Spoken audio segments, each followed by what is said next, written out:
அனைவருக்கும் வணக்கம்.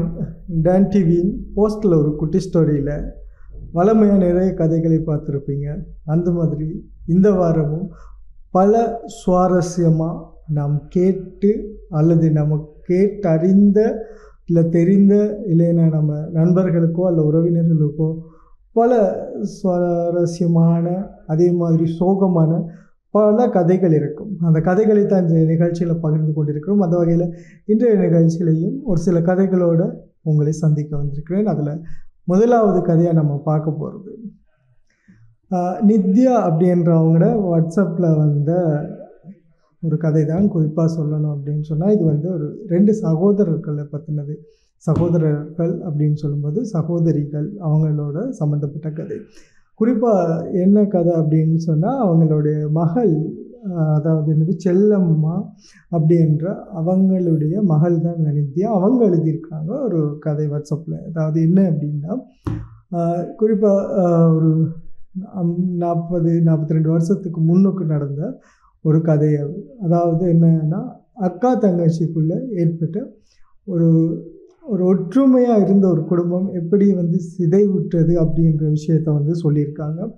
என்னென்னா, அம்மா, அதாவது தாத்தா பாட்டி 2 பேரும் அவங்களுக்கு 2 பொம்பளை பிள்ளைங்க இருந்திருக்காங்க. அந்த 2 பொம்பளை பிள்ளைங்க அதில் மூத்தது தான் செல்லம்மா அப்படின்றவங்க. அவங்க இது உண்மையான பேர் அது தெரியல, பட் அவங்க சொல்லியிருக்கிற பேர் ஒருவேளை கதைக்காக கூட அவங்க அந்த பேரை பயன்படுத்தியிருக்கலாம். செல்லம்மா அப்படின்றவங்க தான் மூத்த பிள்ளை. அதுக்கு பிறகு அவங்களோட சித்தி, அதாவது தங்கச்சி 4 வருஷத்துக்கு பிறகு கிடச்சிருக்கு. அவங்களுக்கு 2 பிள்ளைங்க தான். 2 பேரையும் அவங்களோட தாத்தா பாட்டி வளர்த்துட்டு வரும்போது ஒரு கட்டத்தில் திடீரென்று உடல் சுகம் இல்லாமல் அவங்களோட பாட்டி இறந்து போக வேண்டிய சூழல். அவங்க இறந்து போயிடுறாங்க. அதுக்கு பிறகு தாத்தா எந்த கல்யாணமும் பண்ணிக்காமல் அந்த 2 பசங்களையும் வளர்த்துட்டே வர்றாரு. ஆனால் அவங்களுக்கு கொஞ்சம் சொத்து எல்லாம் இருந்திருக்கு. நிலம், அப்புறம் கடைகள், அப்படி ஒரு வீடு அப்படின்ற மாதிரி இருந்திருக்கு. அப்போ நித்யாவோட அம்மா தான் மூத்தவங்க. ஸோ அவங்க கொஞ்சம் வளர்ந்து அவங்களோட சித்தியையும் வளர்த்தெடுத்துக்கூடிய ஒரு அளவான பிள்ளையாக இருக்காங்க. அப்போ அவங்க நித்யாவோட தாத்தா சரி இவங்களை நீ நல்லா பார்த்துக்கோ, எப்படி ஒரு அம்மா இல்லாத ஸ்தானத்தை ஒரு மூத்த பிள்ளை தான் அந்த ஸ்தானத்துக்கு, ஒரு அம்மாவோட ஸ்தானத்துக்கு அவங்களோட தங்கச்சியை பாசமாக வளர்த்துருக்காங்க. அவங்க பாடசாலைக்கு போனால் தங்கச்சியை சரியாக பார்த்துக்க முடியாது. அப்பா வேலைக்கு போயிடுவார். யார் பார்க்குறது அப்படின்றது தெரியாமல் அவங்க ஸ்கூல் போகாமல் வீட்டிலேருந்து அவங்க தங்கச்சியை பார்த்துட்டு மொண்டசரிக்கு அனுப்பி, அதுக்கு பிறகு ஸ்கூலுக்கும் அவங்க போயிட்டு வரும்போது சமைச்சு வைக்கிறது, அதே மாதிரி அவங்கள பார்த்துக்கிறது, இப்படியான வேலையில் தான் அவங்க அம்மாவை இருந்திருக்காங்க. ஒரு காலம் இப்படி போகும்போது அவங்களும் படித்து முடித்து அதுக்கப்புறமா பெரிய ஆளான பிறகு அவங்களுக்கான ஒரு லைஃப் வந்துடுச்சு, அந்த வாழ்க்கை வந்துடுச்சு. அப்படின்னா அவங்க படித்து அவங்களோட பட்டத்தையெல்லாம் நிறைவு பெற்று ஒரு ஆசிரியையாக இவங்க வந்திருக்காங்க. ஸோ இவங்களுக்கு சந்தோஷம். அதுக்குள்ளே என்னென்னா, தன்னோட தங்கச்சி ஒரு ஆசிரியராக வந்துட்டு அப்படின்னு. அது வரைக்கும் இவங்க கல்யாணம் பண்ணிக்கலை. தங்கச்சிக்காகவே அப்பா, அதுக்கப்புறம் செல்லம்மா தங்கச்சிக்காகவே 2 பேரும் இருந்திருக்காங்க. அதுக்கு பிறகு அப்பா வயசான பிறகு, அதாவது நித்யாவோட தாத்தா, அவர் வயசான பிறகு ஒரு கட்டத்துக்கு மேலே இயலாமல் அவரும் இறந்து போகிற ஒரு சூழல் வருது. ஆனால் அந்த டைமில் அவர் என்ன செஞ்சுருக்காரு அப்படின்னு சொன்னால், நித்யாவோட அம்மா செல்லம்மாவோட பேரில் அவர்கிட்ட இருந்த எல்லா சொத்துக்களையும் அவங்களோட பேரில் எழுதி வச்சுட்டு இவர் மரணிச்சிடுறாரு. தங்கச்சியோட பேரில் எதுவுமே எழுதி வைக்கல. ஆனால் நித்யா அவங்களோட சித்திக்கு சொத்து அப்படின்ற எதுவுமே அவங்களோட தாத்தா கொடுக்காததால் அவங்களோட அம்மா நினைக்கிறாங்க, சரி நம்ம தங்கச்சிக்கு ஏதாவது ஒரு பங்கு கொடுக்கணும். இவ்வளோ காலம் பாசமாக வளர்த்தவள், அதே நேரத்தில் அவர் தாத்தா அப்பா இறந்து போகும்போது எதுவுமே செய்யலை, நம்ம சரியான முறையில் ஏதாச்சும் செய்யணும் அப்படின்ற மாதிரி முடிவு பண்ணி அவங்க அதுக்கான ஏற்பாடுகள் செஞ்சுட்டே வராங்க. இது நித்யாவோட சித்திக்கு தெரியாது. இவங்க என்ன செய்கிறாங்க அப்படின்னு சொன்னால், இல்லை இப்படி ஒரு சூழ்நிலை நானும் இன்னொரு வாழ்க்கைக்குள்ளே போயிட்டேன், எனக்கு இதோட பங்கு வேணும் அப்படின்ற மாதிரி அவங்க நித்யாவோட அம்மா கிட்ட கேட்க, நித்யாவோட அம்மாவும் இல்லை நான் உனக்காகத்தான் எல்லாம் ரெடி பண்ணுறேன், உனக்கு நான் அதில் பங்கு தரேன் அப்படின்னு மாதிரி சொல்லியிருக்கான். அதுக்கு பிறகு சில காலங்கள் போகுது. ஒரு வருஷம் 1 வருஷம் ஆன பிறகு பார்த்தா நித்யாவோட அம்மாவும் வந்து அவங்க அப்பா வந்து வெளிநாடு போக வேண்டிய ஒரு சூழல் ஏற்படுறதால அவர் வந்து வெளிநாட்டுக்கு போகிறாரு. மிடில் ஈஸ்ட்டுக்கு, அதாவது குறிப்பாக சொல்லணும் அப்படின்னா கட்டாருக்கு போயிருக்காரு. அப்போ நித்யாவோட அம்மா வந்து சரி தங்கச்சிக்கு சொன்ன மாதிரி நம்மளோட பங்கை கொடுப்போம் அப்படின்னு ஒரு கட்டத்தில் வந்து முடிவெடுத்துட்டு அதுக்கான ஏற்பாடுகளை செஞ்சிட்டு இருக்கும்போது தான் அவங்களோட சொத்து பத்திரத்தை பார்க்கும்போது அந்த சொத்து எல்லாமே வந்து வேறு இன்னும் அது அவங்க பேர் சொல்லலை, வேறு இன்னொருத்தோட பேரில் இருக்குது. இதை வந்து நித்யாவோட அம்மா வந்து அவங்களோட தங்கச்சிட்டு சொல்லும்போது அவங்க படிச்சிருக்காங்க, ஒரு ஆசிரியராக இருக்காங்க. அவங்க செக் பண்ணி பார்க்கும்போது இல்லை சொந்தக்காரங்க ஒருத்தங்களோட பேரில் எல்லாமே மாறி இருக்குது.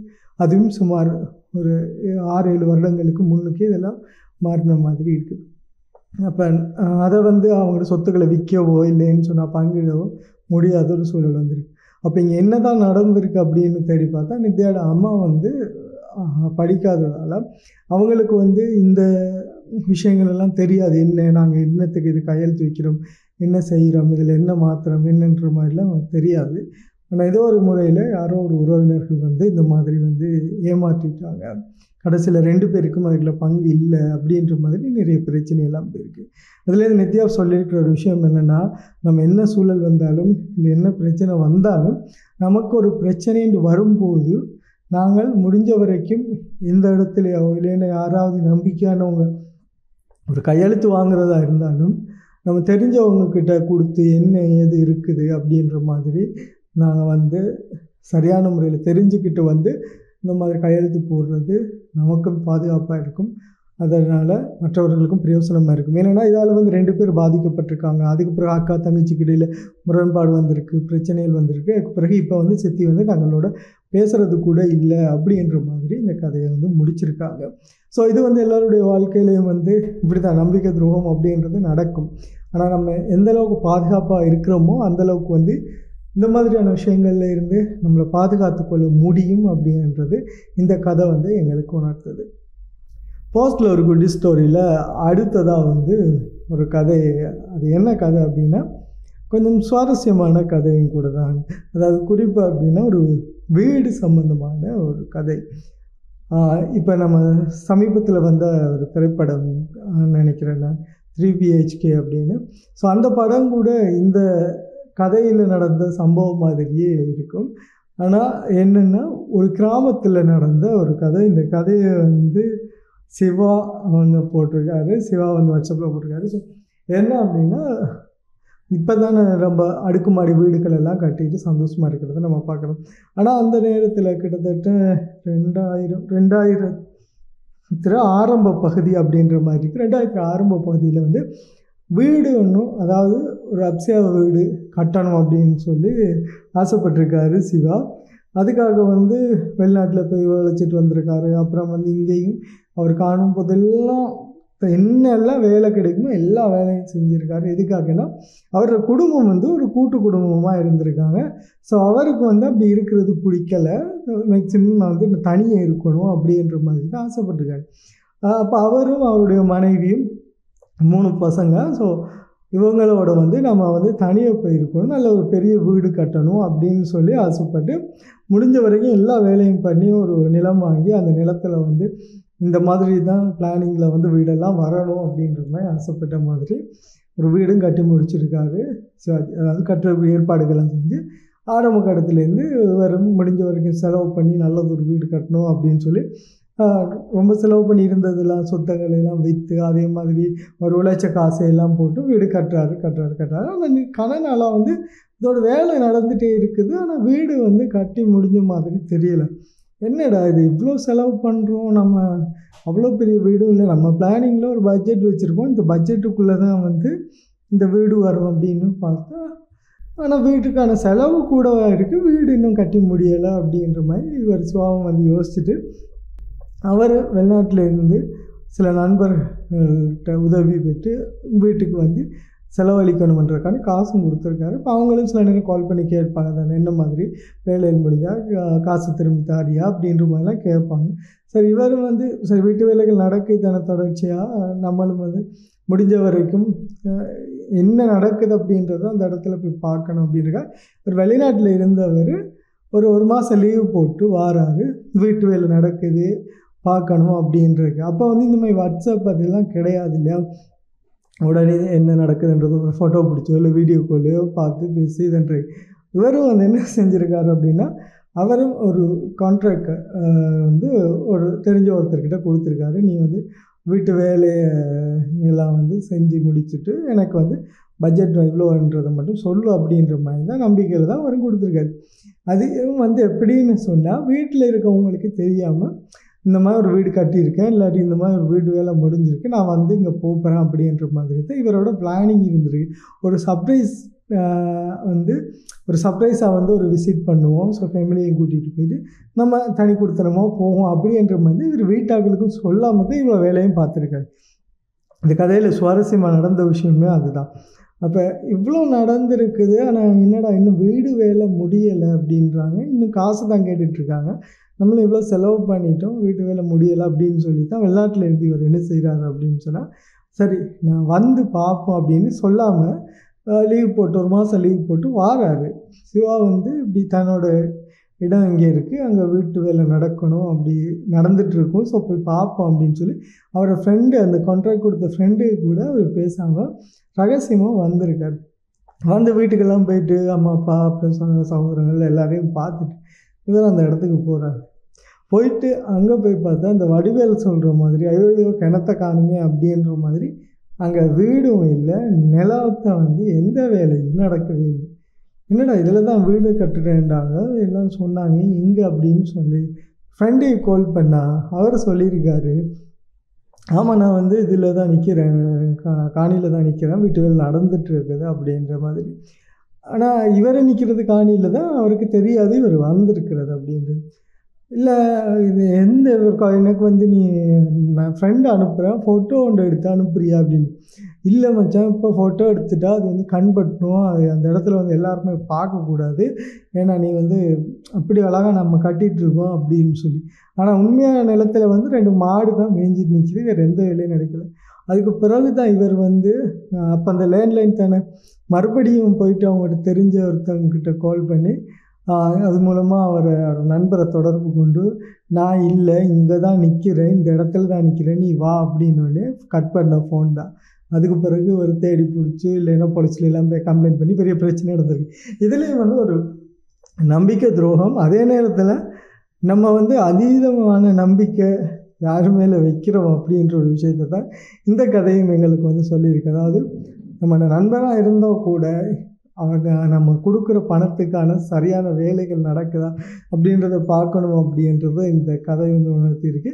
ஸோ நம்ம சர்ப்ரைஸ் பண்ணோம் அப்படின்னு நினச்சிட்டு இருந்தால் நமக்கே பெரிய சர்ப்ரைஸ் கொடுத்த மாதிரி இந்த கதை நமக்கு ஒரு படிப்பினை கொடுத்துருக்கும் அப்படின்னு நான் நினைக்கிறேன். அடுத்த கதை வந்து ஜீவா அப்படின்றவருடைய வாட்ஸ்அப்பில் வந்து வந்திருக்கிற கதை. ஜீவா வந்து அவரும் வந்து ஒரு சுவாரஸ்யமான ஒரு கதையை ஒன்று தான் அனுப்பியிருக்காரு. அந்த கதை என்ன அப்படின்னு பார்த்தா, அதுவும் வந்து ஒரு காதல் கதை. அந்த கதையை தான் அவர் வந்து அவருக்கு இல்லை, அவர் வந்து அவருடைய நண்பருக்கு நடந்தது, நண்பர் வீட்டில் நடந்த ஒரு கதையை வந்து அவர் டைப் பண்ணி போட்டிருக்காரு. அது என்ன கதை அப்படின்னா, நான் சொன்ன மாதிரி ஆரம்பத்தில் ஒரு லவ் ஸ்டோரி தான். அவங்க ஊரில் வந்து ஒரு பையன் வந்து கிட்டத்தட்ட இந்த கதை வந்து 2003 நடந்திருக்கு. சுனாமிக்கு முதல் நடந்த ஒரு கதை தான். ஒரு பையன் வந்து ஒரு வீட்டில் வந்து ஒரு பிள்ளையை வந்து விரும்பியிருக்காரு. அவர் வந்து அவங்க வீட்டில் வந்து இருக்கிறவங்களுக்கு அதில் விருப்பம் இல்லை. இவனுக்கு பையனுக்கு வந்து வேலை கிடையாது, இவனை வந்து நீ வந்து விரும்பக்கூடாது அப்படின்னு சொல்லி வீட்டில் 2 வீட்லேயும் பிரச்சனை போயிருக்கு. அப்போ அந்த பிள்ளையும் வந்து அவங்களோட சொந்தக்கார வீட்டில் கொண்டு போய் விட்டு வந்துட்டாங்க. இந்த பையனும் எப்படா இவ வந்து நம்ம வந்து பார்க்கணும் அப்படின்ற மாதிரி இந்த வீட்டுக்கு வெளியெல்லாம் போவான். நிறைய சண்டையெல்லாம் நடந்திருக்கு. இப்போ சரி, ஜீவாவும் வந்து இந்த கதையை வந்து சொல்கிறாரு அப்படின்னா, இப்போ அவருடைய நண்பர் தான் இந்த கதையை வந்து சொல்லியிருக்காரு, எங்கள் வீட்டில் இப்படிதான் பிரச்சனை அப்படின்னு. ஜீவா வந்து ஒரு சின்ன பையன், கிட்டத்தட்ட ஒரு 9 வயசு அப்படின்ற மாதிரி சொல்லியிருக்காரு. அப்போ இது வந்து சுவாரஸ்யமாக இருக்குது தானே. என்னடா சண்டை பிடிப்பாங்களா, என்ன செய்கிறாங்கன்னா சின்ன பசங்க ஜாலியாக பார்த்துட்டு இருந்த ஒரு விஷயந்தான். அப்போ ஜீவா வந்து ஓகே இந்த கதையில் வந்து அடுத்த விஷயம் சொல்லுவாங்க. அப்போ இந்த பையனை வந்து இல்லை எப்போ வருவான்னு சொல்லி அடிக்கடி அவங்க வீட்டுக்கு போகிறது, இந்த ஜீவாவோட ஃப்ரெண்டுக்கு வந்து சாக்லேட் வாங்கி கொடுக்குறது, இப்படி அதை வந்தாக்கா வந்து சொல்லு, அந்த மாதிரியான விஷயங்கள்லாம் இவர் வந்து பண்ணிட்டு இருந்தார். அப்போ இவன் ஜீவாவோட ஃப்ரெண்டு வந்து அவங்க அக்கா எங்கே இருக்காங்க அப்படின்ற மாதிரி அந்த பையன்கிட்ட சொல்லிட்டான். அப்போ அவனும் வந்து அங்கே தேடி போய் பார்த்துட்டு வந்திருக்கான். அப்போ இவனுக்கு யார் சொன்னது அப்படின்னு ஒருத்தராக அவங்க தேடி தேடி தேடி தேடி பார்த்தா ஜீவோட ஃப்ரெண்டு தான் வந்து சொல்லியிருக்காரு அப்படின்னு தெரிஞ்சிருக்கு. என்னத்துக்காக நீ இப்படி சொன்னீங்கன்னா, இல்லை அந்த அண்ணா வந்து சாக்லேட் வாங்கி கொடுத்துட்டு இப்படி அக்கா இங்கே இருக்காங்க அப்படின்ற மாதிரி கேட்டாரு. நானும் சொல்லிட்டேன். அதுக்கு ஜீவாவோட சித்தப்பா வந்து ஜீவாவை வந்து ஜீவாவோட ஃப்ரெண்டோட சித்தப்பா வந்து அந்த ஃப்ரெண்டை நல்ல பெல்ட் எடுத்து செம அடி விட்டுருக்காரு. இந்த மாதிரி வேலை பார்ப்பியா நீ, இது செய்வியா அப்படின்னு. அவர் சொல்லுங்கள் சின்ன பையன், அது அறியாத வயசில் தெரியாமல் பண்ணிட்டேன் அப்படின்னு. அதுக்கு பிறகு சரி ஜீவா கொஞ்ச நாள் போகுது, பார்த்துட்டே இருந்தால் இவனும் வந்து முடிஞ்ச வரைக்கும் அந்த பையனும் வந்து ஜீவாவோட ஃப்ரெண்டோட அத்தான் இப்போ ட்ரை பண்ணி பார்த்துருக்காரு. அவங்க வீட்டில் பேசியிருக்காரு, அவங்களோட குடும்பங்களை சொல்லி பேசியிருக்காரு. எதுவுமே வந்து எந்த ரெஸ்பான்ஸும் வந்து இவங்க கொடுக்கல. இப்போ இவர் என்ன செஞ்சுருக்காருன்னா பார்த்து இருந்திருக்காரு, சரி வராது அப்படின்னு சொல்லிட்டு ஜீவாவோட ஃப்ரெண்டோட அக்காவை கூப்பிட்டு ஓடிட்டார். அப்போ இது வந்து பெரிய ஒரு பிரச்சனையாக வந்துடுச்சு. அவங்களோட 2 குடும்பங்களுக்கும் அடிப்படை வர அளவுக்கு வந்து பெரிய பிரச்சனையாகி அந்த ஊர்லேயே கலவரம் அப்படி. இவங்க சின்ன பசங்க அப்படின்றதால அந்த நேரத்தில் இவங்க சின்ன பசங்க ஜீவாவோட ஃப்ரெண்டும் இது வந்து சந்தோஷமாக பார்த்துட்டு இருந்தாங்க. சண்டை அப்படின்ற மாதிரிலாம் பார்த்துட்டே இருந்திருக்காங்க.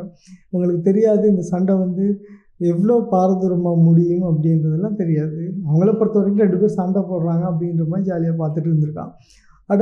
அது பிறகு இவங்க கூப்பிட்டு போனால் இங்கேன்னு சொல்லி ஒரு ஊரில் தேடி ஓகே ஒவ்வொருத்தர் மூலமாக கதைகளை அறிஞ்சு ஒரு மாதிரியாக பிடிச்சிட்டாங்க, இங்கே தான் இருக்காங்க அப்படின்னு. அதுக்கப்புறம் மறுபடி இங்கே கூட்டிகிட்டு வந்துட்டு சரி என்ன செய்கிற அப்படின்னு 2 குடும்பங்களை பேசி கல்யாணம் முடித்து கொடுத்துறான். கல்யாணம் முடித்து கொடுத்த பிறகு தான் அடுத்த பிரச்சனையை ஆரம்பிச்சிருக்கு. என்னென்னா டவுரிக்கு இல்லை எங்களுக்கு இவ்வளோ கொடுக்கணும் அப்படி இப்படின்ற மாதிரி நிறைய பிரச்சனை கல்யாணத்துக்கு பிறகு. அப்போ இது வந்து அவங்க அக்காட வாழ்க்கையில் பிரச்சனையாக ஆரம்பிச்சிருக்கு. ஒரு சாதாரணமாக ஆரம்பித்த ஒரு விஷயம் காதலில் ஆரம்பித்து கடைசியில் வந்து ஒரு சீதன பிரச்சனையில் வந்து முடிஞ்சிருக்கு. அப்போ இவங்க ஜீவாவோட ஃப்ரெண்டோட வீட்டில் சொல்லிட்டாங்க, இல்லை நாங்கள் தர மாட்டோம், நாங்கள் ஆரம்பத்திலே வேணான்னு தான் சொன்னோம், நீங்கள் தான் கேட்கல, ஆனால் கடைசியில் நீங்கள் இப்படி கூப்பிட்டு போயிட்டு இப்போ வந்து இப்படி கேட்குறதுக்கு நாங்கள் பொறுப்பு கிடையாது, நாங்கள் பண்ண மாட்டோம் அப்படின்ற மாதிரி. மற்றவங்க அவங்க சொல்லியிருக்காங்க, இல்லை நீங்கள் என்ன செஞ்சாலும் அவங்க மாப்பிள்ளையை கொடுத்துருக்கோம், நீங்கள் தரணும், எங்களுக்கும் வந்து பொம்பளை பிள்ளை இருக்குது அப்படின்ற மாதிரி நிறைய பிரச்சனையாக இருக்குது. அதுக்கு பிறகு வந்து கடைசியில் அந்த பிரச்சனைகள் கொஞ்சம் கொஞ்சமாக முட்டி கை கலப்பாகி சண்டையில் போய் கடைசியில் அந்த 2 பேருமே வந்து பிரிஞ்சு போகிற நிலைமையில் வந்து கடைசியில் பிரிஞ்சும் போயிட்டாங்க. அப்போ சின்ன வயசாக இருக்கும்போதே அவங்களுக்கு இப்படி ஒரு விஷயம் எங்கே வந்து என்னவா மாறும் அப்படின்றது தெரியலை. ஒரு காதலில் ஆரம்பித்த விஷயம் கடைசியில் வந்து ஒரு குடும்பம் பிரிஞ்சு இன்றைக்கி அவங்களோட வாழ்க்கையை வந்து வேற ஒரு மாதிரி ஆகி இருக்குது அப்படின்ற மாதிரி இந்த கதையில் வந்து சொல்லியிருக்காரு.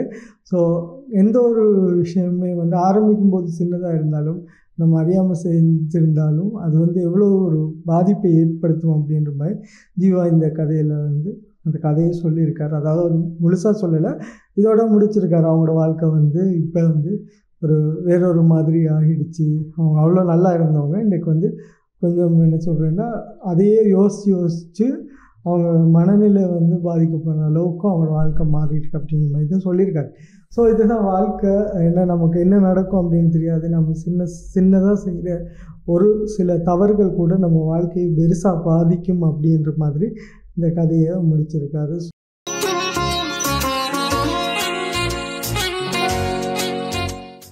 போஸ்ட்டில் ஒரு குட்டி ஸ்டோரியில் வந்து இன்றைய நிகழ்ச்சியில் சுவாரஸ்யமான கதைகளை கேட்டிருப்பீங்க.